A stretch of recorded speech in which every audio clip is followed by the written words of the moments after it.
In this video, we'll be exploring the WordPress dashboard. Alright, so this is the WordPress dashboard, and it's going to be the first thing you see every time you log into your WordPress site. So for that reason, it's a good idea to get acquainted with what's in here and what all you can do, so you know not only what you can do there, but so you can customize it a bit to make it more useful for you. The first area we see on our dashboard is this welcome area.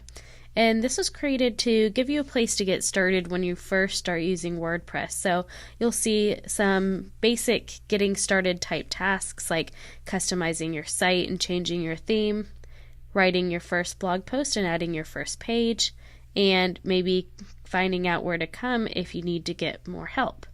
So if you don't find this helpful, or if you've logged into WordPress multiple times and you found yourself never using any of these links, it might be a good idea to go ahead and dismiss this message, which you could do up here in the top right hand corner.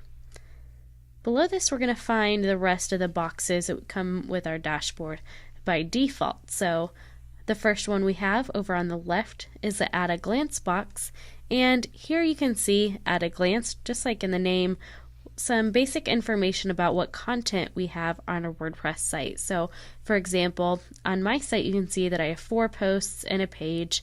I have 1 comment, and you could also see details about what version of WordPress you're running, as well as the name of your theme that's currently active.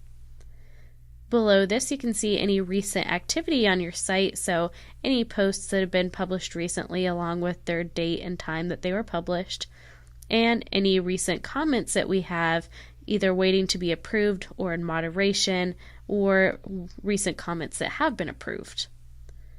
Over on the right side of your dashboard, you can see we have a quick draft box. So this is for quickly hammering out a rough draft of a post. So if you just want to be able to type out a title and a little bit of content for an idea you have for an article or a blog post, you can quickly do that here. But you'll notice that there aren't any of those traditional word processing type features. So if you want to be able to easily format your content and things of that nature when you're writing your posts, then you're probably better coming to the post editor, which you can get to by coming over to Posts and then Add New. Below Quick Draft, we have a list of WordPress news. So recent articles that have been posted to WordPress blog about things like security releases and updates and things like that. So we have all kinds of different things here. And if you find something here that you don't think is useful for you, you can always come up here to this little arrow in the top right hand side of every box, and we could just toggle that to hide whatever content is inside that box. Or if you want to get rid of a box altogether, we could also come up here at the top to where it says Screen Options, and then you're going to see a list of checkboxes, and each one of these corresponds to a box on our page. So for example, when we dismiss that welcome message, if I check this checkbox, you can see that our welcome message is now going to come back on the page. So I'm going to go ahead and leave that unchecked. And also uncheck WordPress news, which if you watch down here, as I uncheck that, it's going to remove it completely from the page.